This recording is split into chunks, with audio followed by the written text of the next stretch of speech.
ഭക്ഷണത്തോട് കൂടുതൽ ആർത്തി കാണിക്കുമ്പോൾ ജീവിതത്തിന് അത് ദോഷം ചെയ്യുമെന്ന് കാണിക്കുന്ന കഥയാണ് തകഴി ശിവശങ്കരപ്പിള്ളയുടെ കിട്ടുമാവൻ.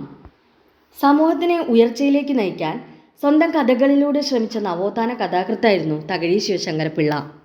ഈ കഥയിലെ കേന്ദ്ര കഥാപാത്രമായ കിട്ടുമാവൻ അധ്വാനിയാണ്, കർഷകനാണ്, രസികനാണ്, നിഷ്കളങ്കനാണ്, ഭക്ഷണത്തിനോട് അധികമായി ആർത്തി കാട്ടുന്നവനുമാണ്. കുറേ ആളുകൾ കൂടിക്കഴിയുന്ന കൂട്ടുകുടുംബത്തിൽ നിന്നും കിട്ടുമാവനും ഭാര്യയും കുട്ടികളും മാറി താമസിക്കാൻ തുടങ്ങി. ഭാര്യയുടെ സഹായത്തോടെ ഇഷ്ടപ്പെട്ട വിഭവങ്ങളെല്ലാം ഉണ്ടാക്കി ഓരോ നേരവും നന്നായി ഭക്ഷണം കഴിച്ചു. അവസാനം പുരയിടം വരെ വിറ്റ് ഭക്ഷണം കഴിക്കുന്നു.